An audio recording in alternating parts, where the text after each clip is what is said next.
కృపామయుడైన యేసునామములో అందరికీ శుభములు పలుకుతూ నేటి బంగారు పరుగులో కొద్ది జీవిత సత్యాలు తెలుసుకుంటూ మరి ప్రత్యేకంగా గ్రేస్ కృప నా నా పేరే గ్రేస్. అది అర్హత లేని వాళ్ళకి అందుకునేటువంటి గొప్ప అనుభవమే గ్రేస్. దాని గురించి ఉదయాన్నే నేను ఆలోచిస్తే ఈ టాపిక్ చెప్పాలనిపించింది. దాన్ని సేకరించిన భావాలు ఎన్నో మరి చక్కగా ఆరాధించుకుంటూ ప్రభుని స్తుతిస్తూ మీతో పంచుకుంటున్నానండి. మరి ఈ దినాన్న మరి తెలుసుకున్నటువంటి మాటల్లో మరి రక్త సంబంధం ఉన్నా లేకపోయినా సరే ఆసరాగా నిలిచే దైవభక్తి గల మంచి వ్యక్తులే నిజమైన బంధువులు అనుకోవాలి. జీవితం ఒక తరగతి గది. పూట పూటకో కొత్త పాఠం, రోజు రోజుకో కొత్త అనుభవం నేర్చుకుని తీరాల్సిందే. మరి పలకరించేది మామూలుగా బంధమైతే గుర్తుపెట్టుకుని ప్రతిదినం పలకరించే స్నేహం అది దేవునితో స్నేహం. మరి ఎలా పలకరిస్తాం? ప్రార్థన ద్వారా, వాక్య పఠనం ద్వారా మనం రోజు రోజు పలకరించుకుంటే అదొక ఆత్మీయమైనటువంటి బంధంగా మిగిలిపోతుంది. బతకటం వేరు, జీవించటం వేరు. బతకటంలో ప్రాణం మాత్రం ఉంటుంది, జీవించటంలో అనుభూతి ఉంటుంది. మరి ఇష్టం ఉన్న చోట కష్టం ఉంటుంది, కష్టం ఉన్న చోట బాధ ఉంటుంది, కష్టం బాధ అర్థం చేసుకున్న చోట ప్రేమ ఉంటుంది. వీటన్నింటిని అర్థం చేసుకునే మంచి మనసు ఉంటే జీవితం అద్భుతంగా ఉంటుంది. నిజమే, జీవితంలో ఎవరు ఎవరిని పూర్తిగా అర్థం చేసుకోలేరు. అలా అర్థం చేసుకుంటే ఎవరు ఎవరికి దూరం కారు కదా. అందుకని మనం దేవుణ్ణి ఇప్పుడు నేను చెప్పే మాట, చేర్చుకో యేసుని, మార్చుకో బ్రతుకుని, ఓర్చుకో శ్రమను, నేర్చుకో పాఠాన్ని, చేరుకో దైవాన్ని, పొందుకో నిత్య జీవాన్ని. అదే మన జీవితం. చివరికి నిత్య జీవాన్ని చేరుకోవడమే. ఆ నిత్య జీవాన్ని చేరుకోవాలంటే దేవుని కృప ఉండాలి. ఆ కృప గురించి ఈరోజు చెప్పుకుందాం. దేవుని కృప గురించి మరి ఒక భక్తునికి ఒక కథ వచ్చిందట. పడవ నదిలో ఈదుతూ ఉండగా, అంటే పడవలో ప్రయాణం చేస్తూ ఉండగానట, అక్కడ ఎదురుకుండా పెద్ద బండరాయి ఉందట. అది తట్టుకుంటూ ఉంటే అది ముందుకు సాగటలేదు. ప్రభువుని అడిగాడట, ప్రభువా ఇది అడ్డు తొలగించండి అన్నారట. అప్పుడు ఆయన, మన జీవితాల్లో సమస్యలు కూడా రాయవలే ఉంటాయి, అవి తొలగించుకోలేము. అప్పుడు దేవుడు ఒక చక్కటి ఆలోచించారట. చూడు బాబు, ఈ నీటి మట్టాన్ని పెంచుతాను. ఆ నీటి మట్టం పెరిగిందంటే అప్పుడు ఆ ఓడ అడ్డు వచ్చిన దాన్ని అధిగమించి దాటుకుంటూ పోగలవు. అలాగే దేవుడు విలువైనటువంటి చక్కని పరిష్కారాన్ని చూపిస్తాడు. అదే కృప. మరి మన దేవుడు మనకి ముందు సిద్ధపరిచింది ఏంటో మనకు అర్థం కాదు. మరి దేవుడు మనల్ని ఆహ్వానిస్తున్నాడు. దేవుని కృపను అందుకోవడానికి మనం సిద్ధంగా ఉన్నారో చూసుకోవాలి. మరి ఒక చక్కని అనుభవం ఇది. అందరూ నేర్చుకోవాల్సిన అనుభవం ఏంటంటే, ధర్మశాస్త్రానికి కృపకి తేడా ఏంటి? ఇది తేడా ఉంది. అది తెలియకపోతే మనం తక్కువ స్థాయి జీవితంలో జీవిస్తాం. ఏ విధంగానంటే, మరి మనం పైకి లేవనెత్తేది దేవుడే కాదు, కృప దేవుడు మనల్ని మన స్థాయి పెంచాలని చూస్తాడు. అది కృపతో అది సాధ్యమవుతుంది. ధర్మశాస్త్రం ఎలా ఉంటుందంటే, రోమా 6:14 మీరు కృపకు వారసులు కానీ ధర్మశాస్త్రాన్ని కాదు కనుక పాపం మీ మీద ప్రభావం చేయదు. ఈ మధ్య మరి అది స్పష్టంగా తెలిపినటువంటి సత్యం ఏంటంటే, ధర్మశాస్త్రము దేవుని ఒప్పందం సూచిస్తుంది. ఆ నియమాలు, షరతులు ఇమిడి ఉంటాయి. క్రీస్తు ద్వారా ఒప్పందము, కృప మాటల్లో ఇమిడి ఉంటాయి. అయితే మీరు ధర్మశాస్త్రం కాక కృపకు లోనైతే పాపం మీ మీద ప్రభుత్వం చేయదు. మనము ఆ నియమాలకు లోనే ఉన్నామా? మీరు పాపంపై ప్రభుత్వం చేస్తున్నామా? మీరు కృపలో ఉన్నామా? ఆలోచించుకోవాలి. మరి మోసెస్ గొప్పవాడా, క్రీస్తా అంటే మోసెస్ కాదు, తప్పక క్రీస్తే. మోషే దాసుడు మాత్రమే. అలాగే ధర్మశాస్త్రం కూడా మరి కృప కంటే ఎక్కువైంది ఏం కాదు. అది ఎటువంటి స్థాయిలో ఉంటుందో ఇంకా ముందుకు చూద్దాం. అయితే మరి నడుచుట ఎగురుటకు తేడా ఉంది కదా, సైకిల్కి విమానానికి తేడా ఉంది కదా. వేగంతో సామర్థ్యంతోనేమో విమానం ప్రయాణిస్తుంది కదా. సైకిల్ వలె ధర్మశాస్త్రం తీసుకెళ్తే విమానం వలె కృప తీసుకెళ్ళిపోతుందటండి. ప్రత్యక్ష గుడారంలో పెద్ద తెర ఉంటుంది, మందపాటి తెర. అది మన చేతి మందంలో 4 అంగుళాలు ఉంటుంది. 60 అడుగుల పొడవు, 30 అడుగుల వెడల్పు ఉంటుంది. అయితే దానికి 300 మంది యాజకులు మరి ఉంటారు. వాళ్ళు దాన్ని బాధ్యత వహించి దాన్ని పెట్టడం, క్లీన్ చేయడం చేస్తారట. అయితే అది చాలా బరువుగా ఉంటుంది. అది పరిశుద్ధ స్థలంలో ఉండేటువంటి తెర. అది క్రీస్తు మరణించిన టైంలో పైనుండి కిందకి చిరిగిపోయింది. ఏంటంటే మరి ఆవరణము, మరి పరిశుద్ధ స్థలము, అతి పరిశుద్ధ స్థలంలోనికి మనము ధైర్యంగా మరి కృపాసనం వెళ్ళిపోగలం. ఇప్పుడు ప్రభు దగ్గర ధైర్యంగా వెళ్ళే ధన్యత క్రీస్తు మరణం ద్వారా, ఆయన రక్తయాగం ద్వారా మనం పొందుకున్నాం. అది తెర చినిగిపోయింది. దేవునితో అతి సంబంధం ఏర్పడిపోయింది మనకి. అది ఎంత గొప్ప భాగ్యం! అది కృప ద్వారానే జరిగింది. అది కృప పరిశుద్ధ స్థలంలో ప్రవేశం ఇచ్చే కృపనిచ్చింది కాబట్టి మనం ఎంతో ధన్యులం, కృపకు లోనైన వారమే. మత్తయి 11:11 యోహాను, బాప్టిస్మ యోహాను గొప్ప నరుడు. ఆ రోజుల్లో పుట్టిన వారిలో అంత గొప్పవాడు లేడన్నారు. మానవులకు పుట్టిన వారిలో గొప్పవాడు క్రీస్తు. మరి అతి పరిశుద్ధమైన వాడే యోహాను కంటే గొప్పవాడే. కానీ మరి ధర్మశాస్త్రంలో కొన్ని తీసుకువెళ్ళే స్థాయిలో మరి కృప గొప్పదని చెప్పడానికి చాలా చాలా ఆధారాలు ఉన్నాయి. కృపకు లోనైన ప్రతి బిడ్డ యోహాను కంటే అన్ని స్థాయిలో కూడా. ఎందుకంటే యోహాన్ టైంలో క్రీస్తు మరణాలు జరగలేదు. అది మరణానికి అనుభవంలో ఉండే తర్వాలన్నీ కృపకు లోనయ్యారు. కానీ ఆ ఏలియాను, యోహాను గొప్ప ప్రార్థనాపరులు అయి ఉండొచ్చు, గొప్ప శక్తివంతులు అయి ఉండొచ్చు, కానీ వాళ్ళు కృపకు లోనైన వారు కారు కనుక మనమే ధన్యులం అని చెప్తాడు. హెబ్రీ 4:16 కనికరం అనే మాటను బట్టి కనికరింపబడిన వారము మరి సమయోచిత సహాయం పొందుటకు కృప పొందినట్టు ధైర్యంగా సింహాసనానికి మనం వెళ్ళిపోతాం. ధైర్యంగా కృపాసనానికి వెళ్ళిపోతాం. కనికరం అనే మాట పాత నిబంధనలు చూస్తాం, కానీ కనికరం నిరంతరం ఉంటుంది. దావీదు కూడా పలికాడు. తర్వాత ఓల్డ్ టెస్ట్మెంట్లో పాపాలు కప్పబడి ఉంటాయి. కప్పబడిన పాపములు మరి ఎవరి అతిక్రమములు మందించబడియో వాళ్ళు ధన్యులు అంటారు. కానీ క్రీస్తు వచ్చాక పాపములు క్షమించబడ్డాయి. 103 నా ప్రాణమా యెహోవా సంధించి మన దగ్గర నీ దోషంలో క్షమించేవాడని చెప్తాడు. అక్కడ క్షమించటం జరుగుతుంది, కానీ అది పూర్తిగా కొట్టివేసే అనుభవం మాత్రం క్రీస్తు రక్తంలో కృప ద్వారానే జరుగుతుందని గమనించుకోవాలి మనం. అందుకనే కృప సహాయం చేయాలి. మనకు సమయోచిత సహాయం అవసరం. మరి పర్వతం ఎక్కున్నప్పుడు మనం సహాయం కోరామనుకోండి, అది పడకుండా కాపాడుతుంది.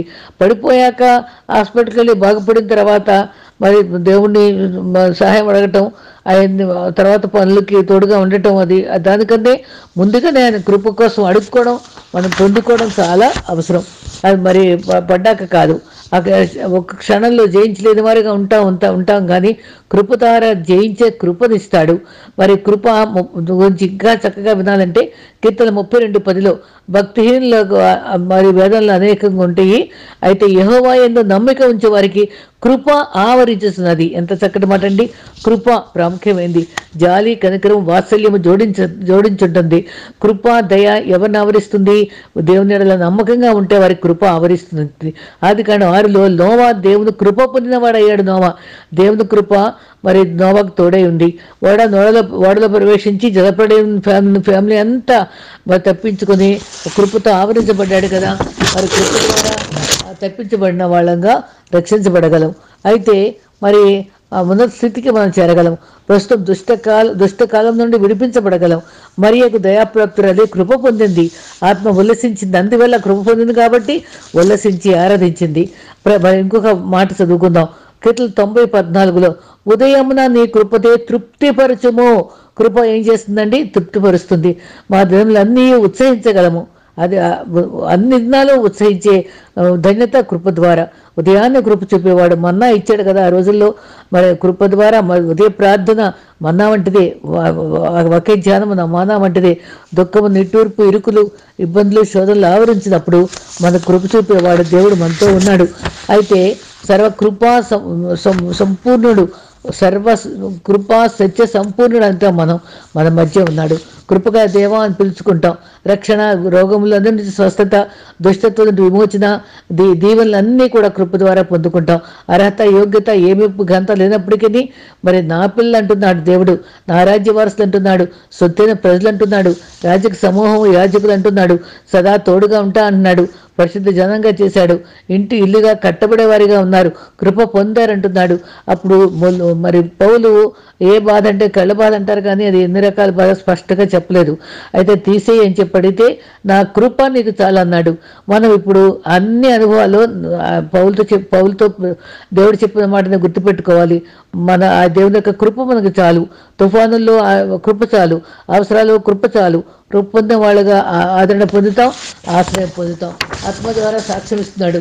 చరిత్రలో నింపే వ్యక్తిగా మన కృప ద్వారా నిలుపగలడు. దేవుని కృపను పొందిన దావీదు కూడా రాజుగా చేయబడ్డాడు. మరి యోసేపు మరి రాజుగా చేయబడ్డాడు. మరి కృప ద్వారానే అవన్నీ జరిగినాయి కదా. మరి మన జీవితాల్లో ఉన్నతమైన స్థలాన్ని తీసుకోవాలంటే కృపే కావాలి. కృపను బట్టి మనం అన్నాన్ని చెప్పుకుంటాం. వ్యభిచారం చేసే స్త్రీలను తృణీకరించబడినప్పుడు ప్రభు అమ్మాని ఆదుకున్నాడే, అదే కృప. ఎవరైనా సరే జీవించాలంటే ఎవరికైనా సరే మనం రక్షించడానికి కృప మాత్రమే ఆదుకుంటుంది. కృప యొక్క పరిచర్య ఎంతో గొప్పది. దేనికి అర్హత లేనప్పుడు పొందేదే కృప. కీర్తనలో 13:5 ఎంత చక్కటి మాట అంటే, నేనైతే నీ కృప ఇది నమ్మిక ఇచ్చి ఉన్నాను, నీ రక్షణ విషయమే నా హృదయం హర్షించున్నది. నిజంగా కృపను నమ్ముకోవాలండి. కృప గురించి పూర్తి అవగాహన కావాలి. దయానగా ఎవరికైనా కీడు చేస్తే క్షమించి వదిలేయడమే. వదిలేసిన దాన్ని మళ్ళా ఆదుకొని మళ్ళీ మంచిగా పంపించి ఏదన్నా బహుమతి ఇచ్చి ఆదరించి పంపించడమేమో కృపట. మరి ఒక ధనికుడికి ఒక కుమారుడు ఉన్నాడు. ఆ కుమారుడు ఎంతో ప్రేమగా పెంచుకునే కుర్రాడిని అదే వయసు కుర్రాడు వాడి దగ్గర డబ్బులు ఉన్నాయని చంపేశాడట. చంపితే ఆ తండ్రి మరి క్షమించి వదిలేస్తేనేమో అది దయ అవుతుంది, కానీ ఆ చంపిన బిడ్డకు బదులుగా ఆ బిడ్డను తెచ్చి పెంచుకొని ఆస్తికి వారసుని చేసే అనుభవం అది కృప. ఆ న్యూ టెస్టిమెంట్లో కృప నిండుగా ఉంది. ఓల్డ్ టెస్టిమెంట్ ధర్మశాస్త్రం ఉంది. అది తప్పు చేస్తే శిక్షించాలనేదేమో ధర్మశాస్త్రం. ఆ పాపం చేత క్షమించాలని, రాళ్ళతో కొట్టే వాళ్ళని ఆదుకోవాలనేదేమో కృప. మరి కృప మరి అనుభవాలు తేడా మనం గమనించుకుందాం. కృతజ్ఞతని పాళెవెల్పులో ఉంచేదేమో ధర్మశాస్త్రం. మరి కృపలో అయితే మాత్రం మరి క్రీస్తు ముట్టుకొని హక్కును చేర్చుకుని ప్రేమించేదే కృప. మరి మదర్ తెరీసా కానీ స్టెయిన్స్ ఒరిస్సాలో కాలిపోయిన వాళ్ళు చూపింది కుష్ఠులకి పుండ్లు కడిగి చేసిన అనుభవం అదే కృప. కృపతో చేసే అది అనుభవం ధర్మశాస్త్రమును. మరి స్త్రీని కడగా ఉంచేది ధర్మశాస్త్రం, దాన్ని స్వస్థపరిచింది కృప. మరి మత్తయి 5:17 ధర్మశాస్త్రమైనా ప్రవచనాలైనా నేను కొట్టివేయడానికి వచ్చి తలుచుకోవద్దు, కొట్టివేయడానికి రాలేదు అని చెప్పాడు. మన తలంపుల నిమిత్తము మరి కాళ్ళు చేతులతో చేసిన పాపంతో క్రీస్తు మరణం పొందాడు కదా. ఇవి కొన్ని మాటలు చెప్పాడు 5:21 నరహత్య చేయొద్దు. అక్కడ మరి ద్రోహి అని చెప్పువాడు కూడా, అంటే ఇంకా కృపలో ఇంకా సెన్సిటివ్గా ఉంది. అవి అసలు ఏంటి, చూస్తే తప్పు అనేదేమో ధర్మశాస్త్రం, చేస్తే తప్పు అనేదేమో కృప. అది మనం తేడా గమనిద్దాం. ఆ అనుభవంలో మనము ఈ కృపకు మనం పాత్రలు అవుదాం. మరి మన ఈ భక్తులు చెప్పిన మాట ఏంటంటే, కృపకు 3 రకాలుగా అనుభవాలను తీసుకొచ్చారండి. మొదటిది రక్షించే కృప. దావీదు చూపిన కృప ఏంటంటే రక్షించే కృపట. అది 2 సమూయేలు 9:1 యోనాతాను కొడుకుని మెఫీబోషెతుని దావీదు ప్రేమించిన విధానము అది కృప. సౌలు కుటుంబంలో వాళ్ళు ఎవరన్నా ఉన్నారని దావీదు ఎంక్వైరీ చేసి మెఫీబోషెతుని పిలిపించాడు. మరి మాకీరింట్లో ఉన్నాడు. 5 సంవత్సరాల్లో ఉన్నప్పుడు సౌలు యోనాతాను చంపేసేస్తారు, ఈ పైన కూడా చంపేస్తారని దాది వాడిని ఎత్తుకుని పరిగెత్తుకెళ్తుంటే 2 కాళ్ళు ఇరిగిపోయినాయి. అప్పుడు కుట్టివాడైపోయాడు. ఆధారపడే మనిషిగా ఉండిపోయి మాకీర్ ఇంట్లో ఉంటుంటే ఎంక్వైరీ చేస్తే అబ్బాయిని తీసుకొస్తారు షిమీ ద్వారా. తీసుకొచ్చినప్పుడు అప్పుడు ఎంతో చక్కగా తనని ఆదరించి ప్రేమతో మాట్లాడతాం.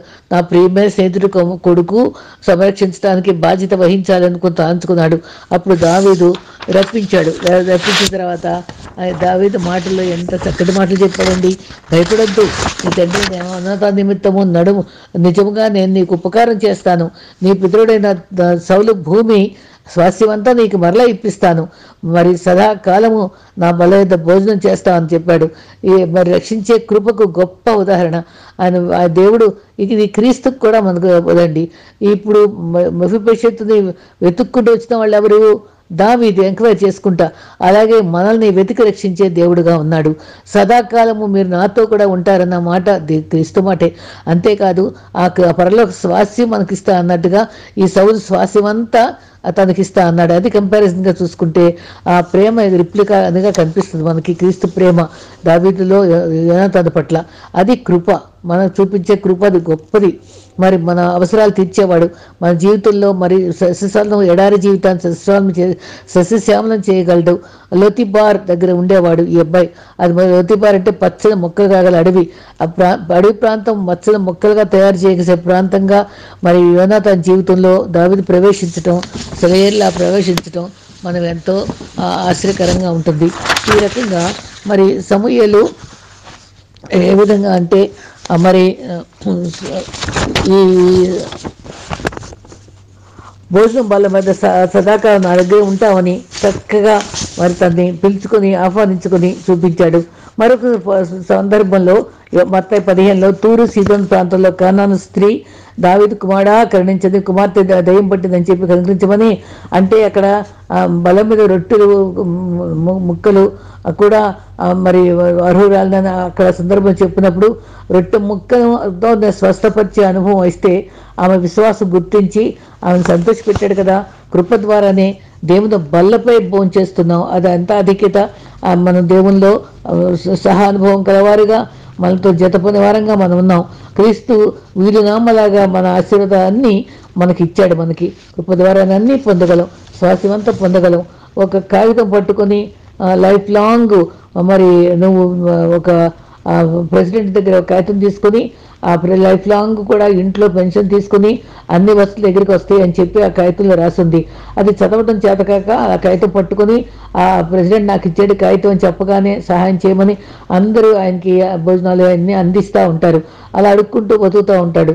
ఒక ఆయన వచ్చి ఏంటి కాగితం అని చెప్పి తీసి చూస్తే అన్ని వస్తువులు దాంట్లో నీకు ఇంట్లోనే ఉంటే అందుకుంటావు, అది చదువుకోలేదా నువ్వు అని చెప్పి బాధపడి చెప్పినప్పుడు అప్పుడు సంతోషపడి తను అందుకుంటాడు. మనం ఎలా ఉన్నామంటే బైబిల్ను అలా పట్టుకుంటున్నావే, కాగితంలాగా పట్టుకుంటున్నావే తప్ప దానిలో ఉండే ఔన్నత్యాన్ని, దానిలో ఉండే వాగ్దానాల్ని తరచి ధ్యానించి దాన్ని స్వతంత్రించుకోవడం చేత కట్టలేదు విశ్వాసిగా. అది మనం ఎప్పుడు కూడా గమనించుకునే అవసరత మనకు ఎంతగా ఉంది. ఆ రకంగా మన కృపతోని మరి హన్నా కూడా ఎంతగానో ప్రార్థించింది. నువ్వు ఏడుపు మానేసే అనగానే ఏడుపు మానేసుకొని వెళ్ళిపోయింది. అలాగే బైబిల్ వాగ్దానాలు చదువుకుని ధైర్యం తెచ్చుకొని మనం దుఃఖం మానేసేసి దిగుళ్ళు మానేసేసి నా మీద చింత వేయమన్నాడు కాబట్టి చింత యావత్ ఆయన మీద ఉంది కాబట్టి ధైర్యంగా ఉండాలి. కృప గురించి తెలిసిన తర్వాత స్వతంత్రించుకోవాలి. ఆయన వీలునామాలాగానే బైబిల్ మనకి ఇచ్చాడు. రోమా 8:37లో ఆయనను మనము క్షమించే వారి ద్వారా మనం వీటన్నిటి నుంచి అధికంగా పొందుతున్నాము. మోర్ దెన్ కాంకరర్స్గా మనం చేశాడు. మనకి రక్షించే కృప ఉంది. తర్వాత మరి ఒకసారి ముళ్ళు తీసిపోయి ప్రార్థించినప్పుడు 2 కొరింథీ 12:9లో మరి రెండవదిగా మనకి ముందు రక్షించే కృప ఉంది. రెండవది మరి భరించే శక్తి. మరి ఆ కృపను భరించేటువంటి అనుభవమే బలహీనతల్లో కూడా మనకు శక్తి పరిపూర్ణం అవుతుంది కాబట్టి అటువంటి శక్తి, దాని ఎటువంటి శక్తి అంటే భరించే శక్తి. ఫస్ట్దేమో రక్షించే శక్తి, రెండోదేమో భరించే శక్తి. అయితే మరి మూడోదేమో కొనసాగించే కృప. అది ఫస్ట్ ఏమో రక్షించే కృప, రెండోదేమో భరించే కృప, తర్వాత కొనసాగించే కృప. పరిశుద్ధాత్మతో జీవింప చేస్తాడు. 1 కొరింథీ 19:9లో మరి అపొస్తలుడైన పౌలు మరి నేనైతే మరి ఏమో ఆయన కృప వలన అయి ఉన్నా అని చెప్పి అంటూ ఉంటాడు. నేటి స్థితి గతి అంతా దేవుని కృప వలనే జరుగుతుంది. అయితే అపొస్తలుడైన పౌలు కూడా అదే అంటాడు. విశ్వాసాన్ని కాపాడే కృపనిస్తున్నాడు కదా. ఒకసారి దావీదు జీవితంలో ఇశ్రాయేలుకు లెక్కించమన్నాడు. అప్పుడు ప్రవక్త చెప్తాడు అది దేవునికి అయిష్టమైంది, మరి శిక్ష పడుతుంది. అది 1 దినవృత్తాంతం 21లో ఉందండి. అది సైతానట దావీదును ప్రేరేపించింది. కొన్నిసార్లు మనల్ని కూడా ప్రలోభాలకు గురి చేసేది సైతానని మనం గుర్తుంచుకోవాలి. శిక్ష కలుగుతుందంటే కూడా పట్టించుకోకుండా చేసినందుకు 3 రకాల శిక్షలు భరించడం జరుగుతుంది. ఏంటంటే 3 ఏళ్ల కరువు, 2 నెలలు శత్రువులు తరుగుతారు, 3 తెగులు నాశనం చేస్తుంది. ఏది కోరుకుంటామంటే ఫస్ట్ 2 వద్దంటాడు, తెగులుంటే పర్లేదు అంటాడు. కానీ ఆ తెగులు వల్ల 70,000 మంది చనిపోతారు. కానీ ఊరుకున్నాడా? అప్పుడు దావీదు చాలా చక్కటి మాట అన్నాడు, యెహోవా మహాకృప గలవాడు. ఎంత మంచి మాట అండి. కొంచెం కృప కాదు, మహాకృప గలవాడు. ఆయన చేతిలోనే పడతాను, ఆయన శిక్షించినా సరే ఆయన దగ్గరే పాదాల కింద పడి ఉంటాను. ఆయనే మళ్ళీ క్షమించే దేవుడు, తప్పకుండా క్షమిస్తాడని అలాగే ఓర్చుకున్నాడు. సగమ చచ్చిపోగానే వెంటనే ఆయన దిగులు పడి సంతాపపడాడటండి దేవుడు, వెంటనే ఆపేశాడట. ఇక్కడ ఈ సందర్భంలో మహాకృపగా దేవుడు అని మనకు చెప్తున్నాడు. మరి రక్షించే కృప, తర్వాత మరి కొనసాగించే కృప ఉంది, తర్వాత మనల్ని భరించే కృప. ఈ 3 కృపలు మన దేవుడు మనకి ఇచ్చాడండి. ఆయన్ని ఆశ్రయిద్దాం, ఆయన పాదాలు పట్టుకుందాం. ఆయన రక్షించే కృపను, తండ్రి భరించే కృపను, కొనసాగించే కృప నుంచి దూరం అవ్వద్దు. ఆయన క్షమించేవాడు, ఆదరించేవాడు, పశ్చాత్తాపడేవాడు, మనల్ని విడనాడేవాడు కాదు.